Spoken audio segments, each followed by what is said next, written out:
महाराज जी को यहाँ लाते थे, महाराज जी को ला। महाराज जी आप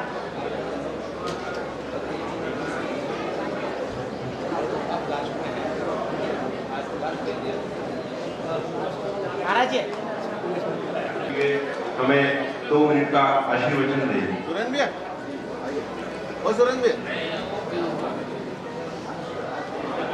भैया की मंच पर और नीचे विराजमान सभी संत भगवान की आज के उपनिषद आश्रम के इस वार्षिक उत्सव के अवसर पर मंच पर विराजमान इस कार्यक्रम के संयोजक, प्रेरक और संस्थापक ऐसे स्वामी वीतरागानंद जी महाराज, इंदौर से पधारे हुए चिन्मय मिशन मध्य प्रदेश के अध्यक्ष, हमारे मार्गदर्शक आशीर्वाद दाता स्वामी प्रभुदानंद जी महाराज, मेरे समक्ष साथ में विराजमान डॉक्टर रामेश्वर दास जी, अन्य सभी संत महानुभाव जिनके नाम में स्मरण नहीं कर पा रहा हूं, नीचे बैठे हुए सभी संत भगवान, ब्राह्मण समाज के हमारे राष्ट्रीय अध्यक्ष मान्यवर सुरेंद्र चतुर्वेदी जी, यहाँ के जिले के अध्यक्ष वकील साहब विनय ओझा जी, सुधीर चतुर्वेदी जी, सभी महानुभाव जो इस सारस्वत आयोजन में उपस्थित हैं, मातृशक्ति, मेरी ओर से मैं सबको प्रणाम करता हूँ। स्वामी जी का संकल्प यहाँ फलीभूत होने जा रहा है और आपके संकल्प के फलस्वरूप ही सभी संत महानुभाव का आशीर्वाद हमको आज सामूहिक रूप से प्राप्त हो रहा है। किसी भी तीर्थ और धाम की महिमा बिना संतों के नहीं हो सकती। संत भगवान के उपस्थिति के बिना, केवल भगवान की उपस्थिति से किसी भी तीर्थ और धाम की ऐसे स्वामी जी महाराज का मैं आज के अवसर पे बहुत बहुत अभिनंदन करता हूँ। तो साधुवाद के पात्र हैं कि वो ज्ञान की इस गंगा को अवंतिका की नगरी में बहा रहे हैं। बहुत सारे अलग अलग कर्म अनुष्ठान होते हैं, पर ऐसा हमारे शास्त्र में कहा गया है कि ज्ञान के समान पवित्र करने वाला दूसरा कोई साधन नहीं है।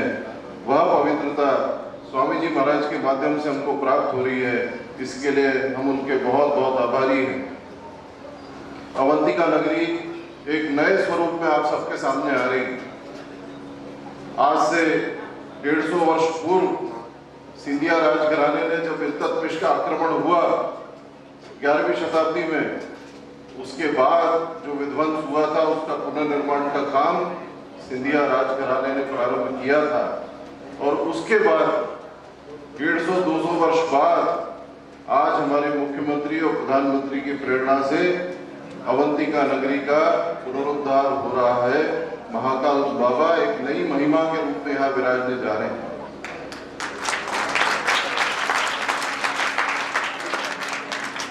आप सब जानते हैं, संतों के मुख से हमने सुना है कि उज्जैन की नगरी ये 7 पुरियों में से एक है। यहाँ रहने मात्र से मोक्ष प्राप्त हो जाता है, इसलिए हम सब लोग सौभाग्यशाली हैं ही। और उस महिमा को पूरी दुनिया जानने लगी है। इसके लिए हमको हमारे मुख्यमंत्री और प्रधानमंत्री का भी आभार प्रकट करना चाहिए। तो मैं उनके प्रति भी आभारी हूँ। मध्य प्रदेश शासन करीब 410 करोड़ रुपए इसमें लगा रहा है।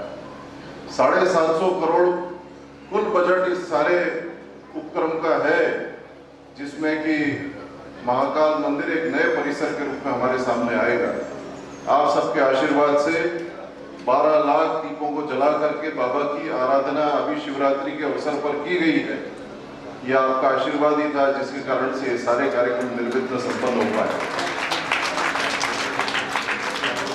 आगे भी ऐसी धर्मनिष्ठ सरकारें इस देश में रहें, यह आशीर्वाद भी आपकी ओर से चाहिए। तो बिना आपके आशीर्वाद के प्रदेश में और देश में धर्मनिष्ठ सरकार नहीं हो सकती है। और अगर हमको हिंदू धर्म को बचाना है और अगर इस मानव जाति को बचाना है तो हमें मार्गदर्शन देने के लिए परम पूज्य श्रद्धेय परिवाजरा का श्री परिपूर्ण नंदी सरस्वती आनंदमयी पीठ इंदौर से आग्रह करता हूँ कि वे हमें शब्दों के माध्यम से मार्गदर्शन देकर उद्बोधन देने का सभी संतों को नमो नारायण। मैं इंदौर से माता आनंदमयी आश्रम। धन्यवाद। मैं अखिल भारतीय ब्राह्मण समाज के राष्ट्रीय अध्यक्ष पंडित सुरेश चतुर्वेदी से अनुरोध करता हूँ कि वे इस अवसर पर शुभकामनाएं